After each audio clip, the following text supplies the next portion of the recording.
What is going on, guys? Joey Franzo here at FLEXX Training Systems. Coming to you on camera. We're going to be breaking down the South Korea meet. It was an amazing experience, and I'm just going to kind of go through not so much the trip. I might do that in another video, but I'm just going to go through like the context for each lifter, go through each lift, and then kind of just talk to you about what the goals were. So for Wheeze, as you guys know, we just emptied the tank like 5 weeks ago. So coming into this meet, I mean, honestly, we just wanted to be there to experience the opportunity and have some fun. It was not really, it wasn't like we had been training for like 4 months and we had a lot of strength built up and we had a plan to like hit these insane numbers. We were literally just there to experience the trip and just kind of put it all on the platform, whatever we had that day. Um, for Russ, was a little bit different. For us, we hadn't competed since June, and in June we weren't actually able to go like all out because he had a injury. It was an annoying injury. It wasn't like the end of the world, but it happened at a very bad time. And we missed a ton of volume, and we were only getting by on like an extremely minimal amount of work. So the fact that we were able to even like do that meet and still win was incredible. But we had been training, and we knew that we had a super total just like in there. We just hadn't had a chance to like do it. So this was a great opportunity to do that. I think we were maybe like, I don't know, 2 to 3 months out when Russ was dieting for bodybuilding, and then we said, hey, you know what? Like, why don't we just go 90 kg for this meet? That way he can enjoy himself, and he doesn't have to worry about like cutting weight on like sort of like a vacation almost. Um, and I said, let's do it. It sounds good to me, man. We'll have some fun out there. We'll have a chance to put up some big numbers, and we did exactly that. I didn't have a specific like I knew that he was going to be capable of like a wide range. I would say 870 kg on the low end up to like 890 kg, possibly 900. Um, we hadn't competed in a long time, so I wasn't really sure. There are also a ton of variables. How hard was it going to be to get food? Like how much activity were we going to do beforehand? Again, this wasn't a meet that we were like super like obviously like we took it serious, but it was different. It was more of like a fun thing. Like we weren't gonna let the meet like ruin our desire to like explore and do stuff. Which we did a lot of not the day before the meet, but the day before that. So yeah, just made sure he was eating well. It was difficult to get specific foods in Korea, like lean protein, like lean, just like rice, like protein or chicken, rice, salt, pepper, and maybe some soy sauce. It was like hard to get those things. Um, you could get fried chicken, you could get chicken thighs, but unless you go to like a grocery store, it's like really hard to just find any place that kind of had anything like that. Again, I'm not from South Korea, so it's like I might be very ignorant in saying that. But it was hard to find specific things, especially for Wheeze. He needs like 4,000 calories a day to like maintain his weight. I think maybe even a little more, and we just weren't able to do that, and we were very active. So he was very very drained.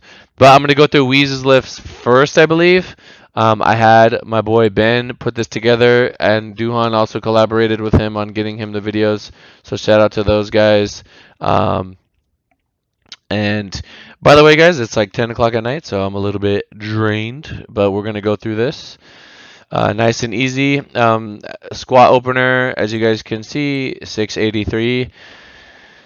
Now, for us, like the time change was insane, and for me personally, I was very, very, very, very, very tired at this point, which is not a good place to be when you're like not a good place to be when you are at the start of a meet, but I mean, we're doing the best with what we can. It was very hard for me to sleep out there, and certain supplements that I would use to sleep were not available. So 683. This is normally a super easy weight, but I mean, I could tell right there, he is not 100%, which we kind of expected. And that little pause at the end was him kind of like indicating, like, yeah, I'm not feeling the best. So we did a small jump, only jumped 7 keys to 700 pounds. Um, I don't like competing frequently. I really don't. It's not good for your body, but we did the best that we could in the time that we had. I think he probably had another 5 kilos in the tank after that, but I think we scratched it. Yeah, we scratched it. Um, Now for bench, this is where there's a little bit of a miscommunication, but I mean, I'll just take the blame. He was obviously not feeling well. Well, real quick, I want to pause this and say something.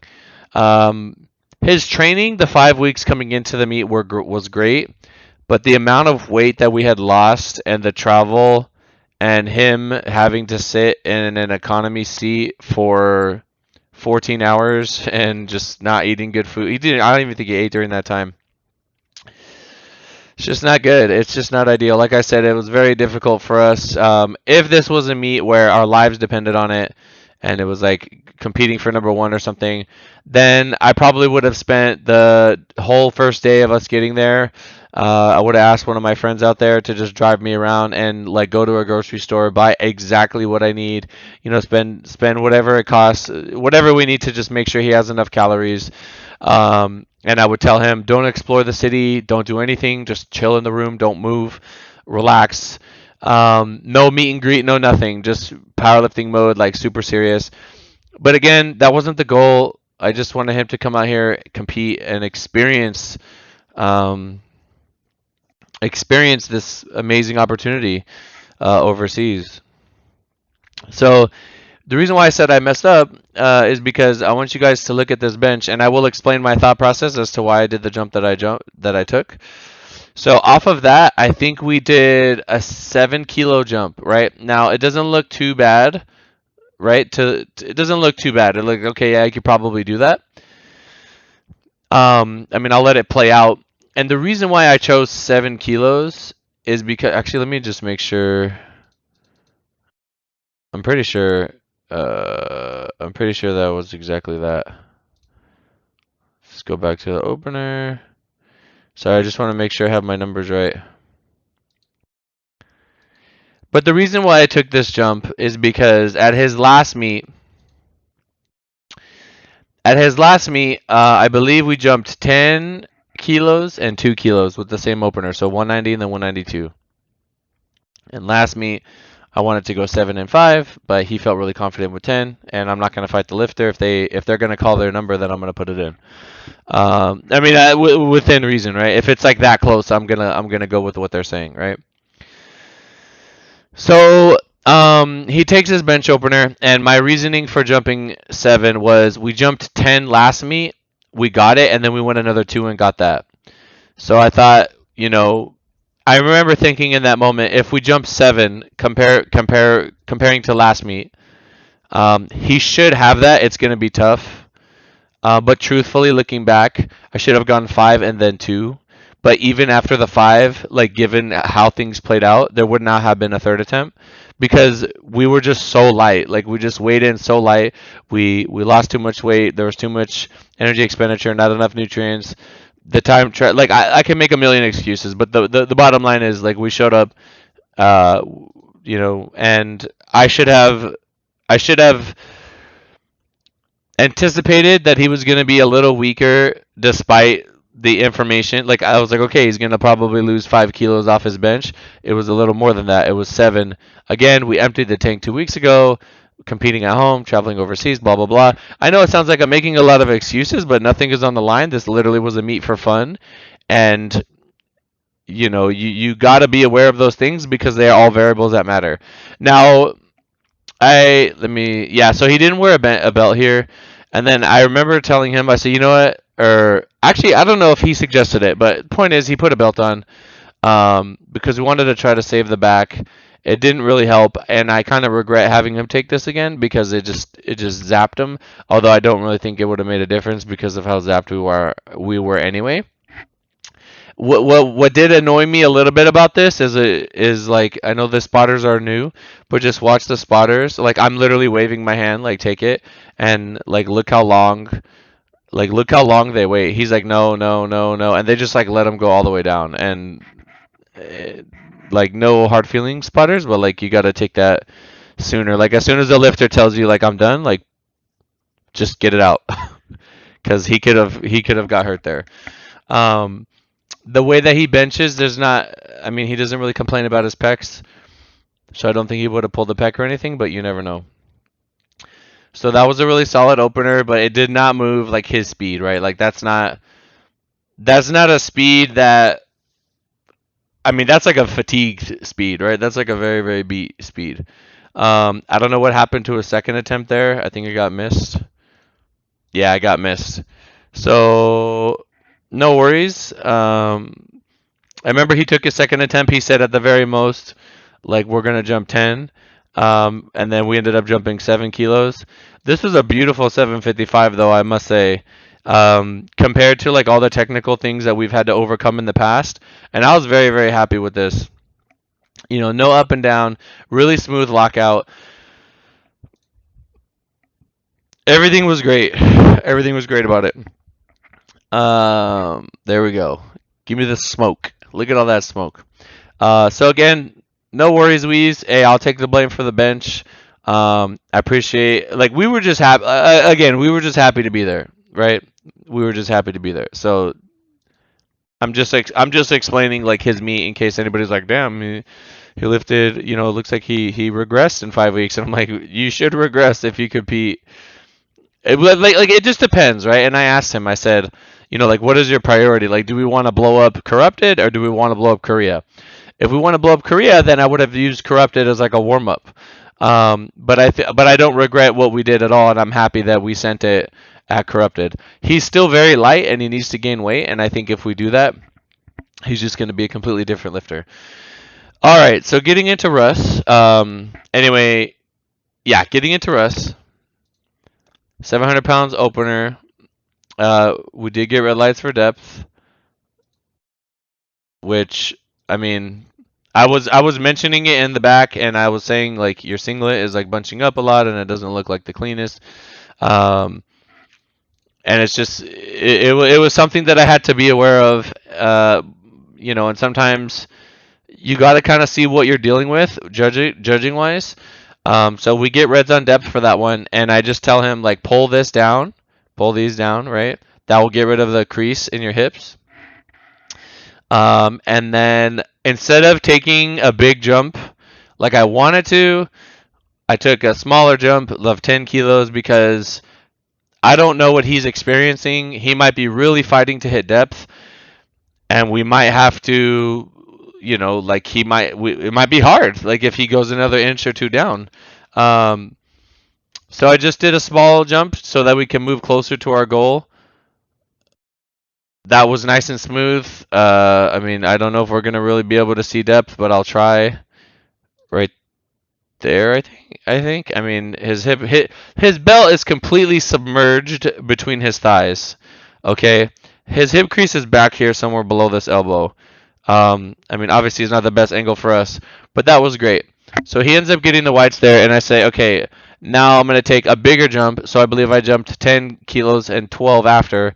Again, it was a modified jump because you don't want to jump so much to the point where the lifter doesn't have the strength to hit the weight, given that they have to go even deeper than they did before.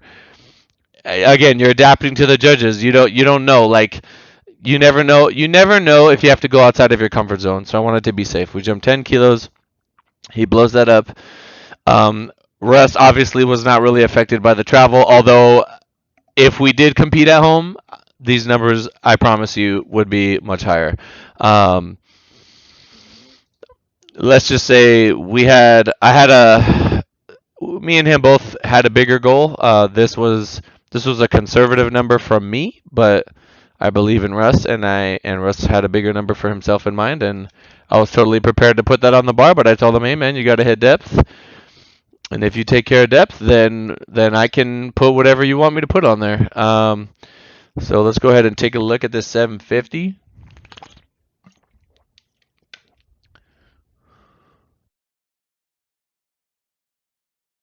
How much do we think he had in the tank on that one? Let's see. What do you guys think?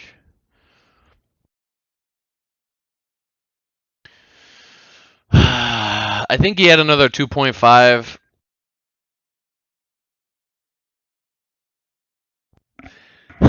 My headset died. I think he had another 2.5, but I'm not mad about the call.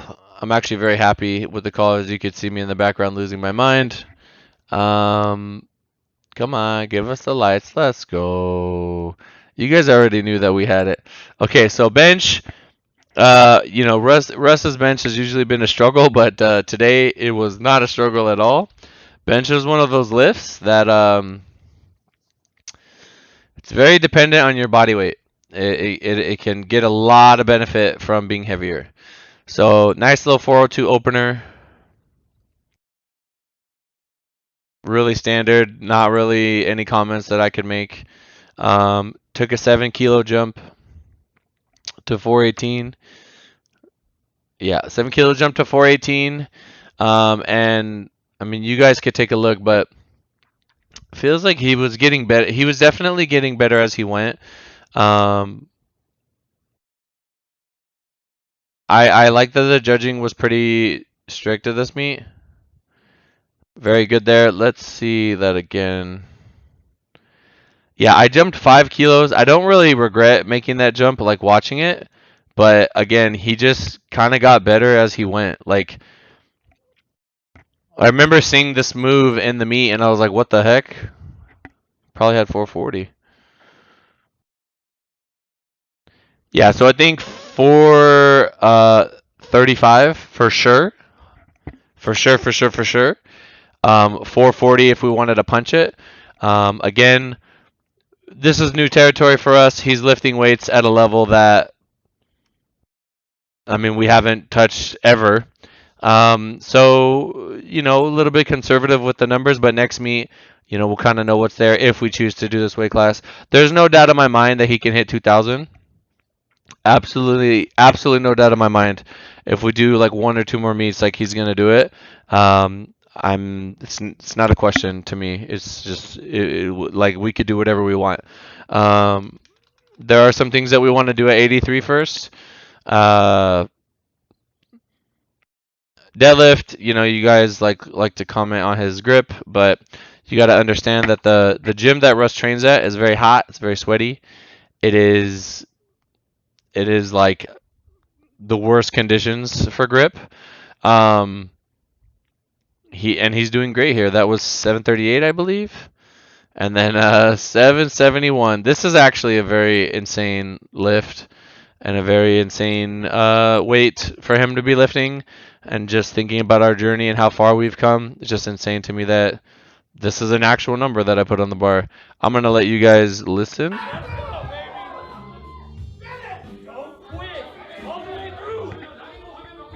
You really had to be there.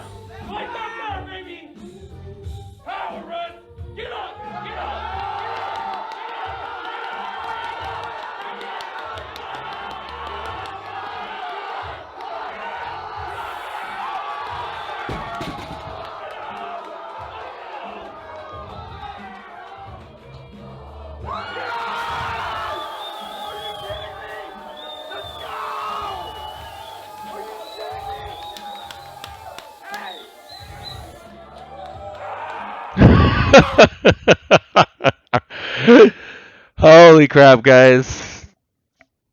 I didn't even gotta say nothing. What do you guys think about that? That was crazy. Let me mute this. What was I thinking here? I was just hoping that he could hold it. Now Russ has like another level of grip that he can use if he needs to, where he dips the bar like a lot higher in the hand, like into the knuckles, as opposed to down in the fingers, and it does make the pull a little bit harder. But it does make grip unbreakable, and you guys have heard me say 1,000 times, if you don't have strong grip, there's no chance of you being able to fight through big weights, right? Like if you don't have, like, your grip is everything. Your grip is literally everything. You have to have, you have to be able to grip the bar. Like you have to be able to have that. that strength, that integrity in your grip, so that way when you have to grind, like this is one of the most insane grinds like I've ever seen, and his grip is locked in. It is allowing him to lock his shoulders back and just complete one of the craziest conventional lifts I've ever seen in my entire career. And I've been doing this 10 years almost. In a couple weeks, it'll be 10 years, which is insane. And yeah, so he ended with the 885 kg total. Uh, 885 kg total. Hold on, let me pause this somewhere that's like not a joke. There we go. 885 kg total. Number one in the 90 kg class for 2022. Number one in the 82.5 kg class for 2022. Um, I mean, what can I say, guys? We did everything that we said we were going to do. We overcame some adversity. We overcame, you know, we overcame a lot, honestly. And he just was able to adapt, power through, and get the job done. And I'm really, oh, what's wrong with me? It's honestly, it was an amazing experience. Russ continues to just amaze me year after year after year after year. He truly is a special athlete. He is somebody who, like myself, I like creating history, legacy, being the first to do something, shaking things up, giving people a reason to care about powerlifting, um, shed light on good ideas, and he did all of that. I think Russ is the single biggest catalyst to like responsible for like a lot of the growth of powerlifting that I've seen in the last like 10 years. Um, he actively converts bodybuilders and random gym goers into powerlifters, and he's inspiring and he's a role model and he's just a good person to follow. And he's just a one of a kind human. Um, I'm forever thankful for him, and I'm going to continue to do everything I can to continue to bring out his talents and allow him to experience things like these and inspire people. And um, man, we have so many cameras there, and just yeah, guys, it was incredible. I don't really, I've still like it's been a couple weeks, like I still don't even have all the words to just describe how insane this whole experience was. Um, I'm incredibly like happy and thankful that Wheeze was able to come, that Russ was able to come, that Daniel over in South Korea was able to put this together for us.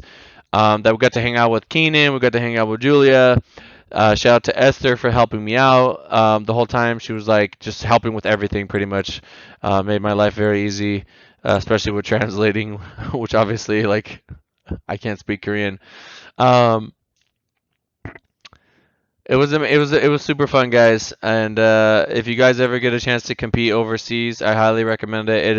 It is just like I didn't even think that this area would like. Do they like us like that? Like I hope we can put on a show, and it was way better than I thought it was gonna be, and everybody loved us, and it was insane.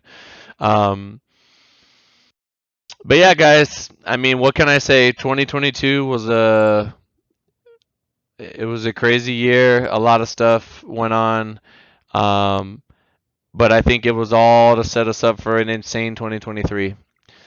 I really do. A lot of the decisions that I made with the team, some people had things to say about it, but especially like next year, you guys are going to see the vision that I had and the place that I want to take this team and the things that I want to do. Yeah, I think 2023 we're gonna show you guys like what we've been working for, and it's just gonna really set I think the whole sport up, honestly, for huge things to come. Anyway, guys, if you made it this far, let me get a hashtag. Shit, whatever you want. Just make sure you leave a comment. Anything, anything. Tell me your favorite Russ moment. Tell me your favorite. What did you guys think about that deadlift? Let me know in the comments down below. Let me know what you thought about that deadlift. It was an insane, insane accomplishment. Shout out to Wheeze for coming through and during the death of just not being able to eat right and everything, and literally putting him through the gauntlet. I must have said to him at least, I don't know how many times throughout this prep, like 5 times, like, I'm just worried you're gonna get hurt. I'm just worried you're gonna get hurt because we've been through a lot. We did a lot this year, and we need to chill. Literally hibernation mode for 2023. Anyways, thank you guys so much for listening. I appreciate each and every one of you. End of the year Q&A with some of the flex coaches. I think it'll be good. And we might have one more thing special for you guys. Anyway, thank you so much, and I'll see you guys in the next one. Peace.